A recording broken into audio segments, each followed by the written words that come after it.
Alors, Monsieur Flao, qu'est-ce que vous pensez de votre première implantation? Bah, écoutez, l'implantation en elle-même, elle est pas mal. Elle n'est pas exactement à l'endroit où on aurait voulu, mais elle est bien. Elle est bien parce que la réalisation est réussie. Et je pense que ça aura un bon impact sur les gens de Saint-Étienne. Et d'ailleurs, j'espère.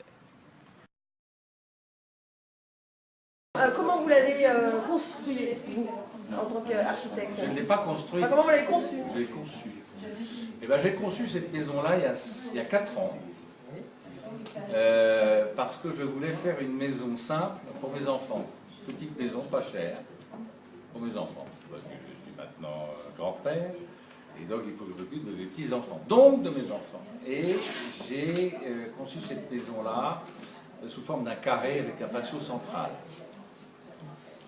Pourquoi? Parce que 4 faces identiques, c'est plus facile à construire que des faces de dimensions différentes. Ce n'est pas exactement le cas de celle-ci qui est faite pour être transportée. Mais l'origine de cette idée-là vient d'une maison parfaitement carrée. D'accord? Avec une esthétique assez contemporaine, rehaussée par des petits artifices comme sont des terrasses, des pergolas, etc. Mais l'objectif, c'était avant toute chose de faire une maison contemporaine et économique. D'accord. Voilà. Je croyais que vous alliez continuer. Oui, mais je vous ai vu également m'attaquer sur un autre sujet. Ouais, je respecte. Ok. Et alors, du coup, bon, donc vous l'avez conçue. Elle est amenée à évoluer, à être. Oui. On peut enfin, je veux dire, est-ce qu'elle est amenée à aussi évoluer dans le temps ou selon la demande du client en fait? Bon, alors, d'abord, il y a deux choses. Une maison, c'est évolutif par définition. À partir du moment où on décide de faire des maisons, il faut qu'elles puissent être exploitées dans différents sites, que ce soit des villages, des lotissements, des maisons à l'unité. Il faut les faire évoluer et surtout qu'elles soient adaptées aux gens qui sont dedans. Parce que la personne la plus importante dans un projet, c'est pas le constructeur, c'est pas l'architecte, c'est l'utilisateur. Il ne faut jamais perdre ça de vue.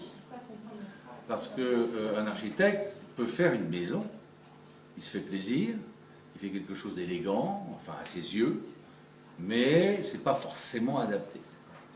La deuxième des choses qui est extrêmement importante, c'est de faire en sorte qu'elle soit économique. Économique dans son architecture, mais également économique dans sa gestion.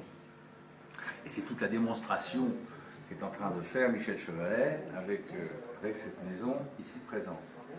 Mais moi, mon objectif, c'est pas d'en rester là, c'est avec ces arguments-là de faire des maisons, des villages, pourquoi pas des petits hameaux en R+2, c'est-à-dire qu'on n'est pas obligé de rester en rez-de-chaussée. Autrement dit, pour répondre à votre question, ce sont des maisons qui sont faites pour aller un peu n'importe où, si je puis dire, enfin partout. N'importe où, c'est pas très positif, mais on va dire partout, sachant que voilà, accessible à tous. Et j'ai une petite,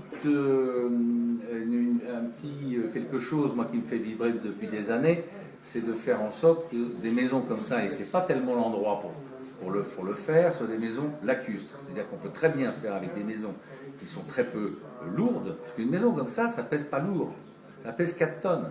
Entre 3 et 4 tonnes, c'est rien. Alors qu'une maison de la même taille en dur, ça va peser 10 fois plus.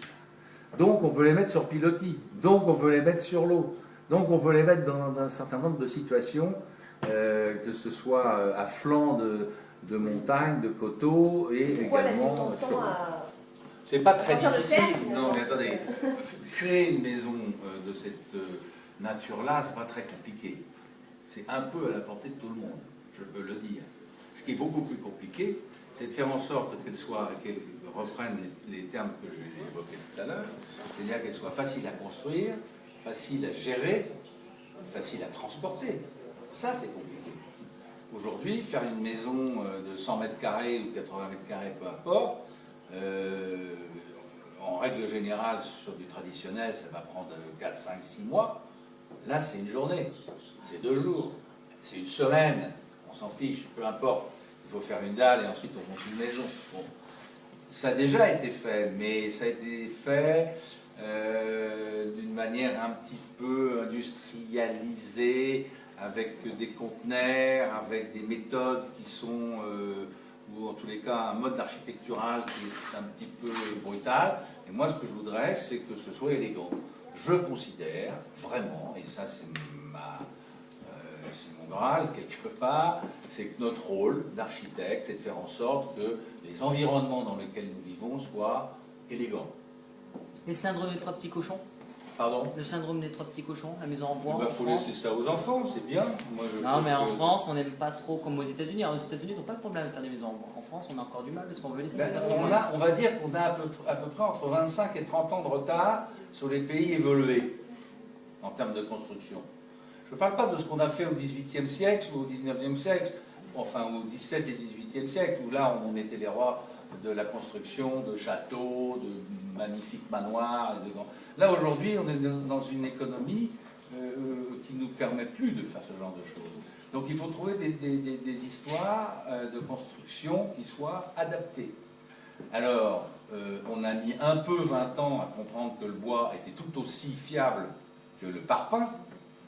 Mais pourquoi on a dit ça? C'est parce que pendant des années et des années, une maison, c'était quelque chose qu'on transmettait à ses enfants, à sa famille, et on faisait des maisons qui étaient faites pour durer 300 ans. Mais aujourd'hui, une maison, c'est un bien de consommation. C'est un bien de consommation. C'est fait pour vivre, pour exister 15-20 ans. Et puis ça existera davantage. Mais je veux dire, aujourd'hui, la génération d'aujourd'hui, et celle de demain encore plus, les gens naîtront dans un endroit et iront travailler 3-4 fois, enfin dans 3-4 endroits, quels qu'ils soient, que ce soit en France ou ailleurs. Voilà, ça fait partie de la règle du jeu. Donc ne parlons pas de ce syndrome de maison qui n'existe que dans les contes.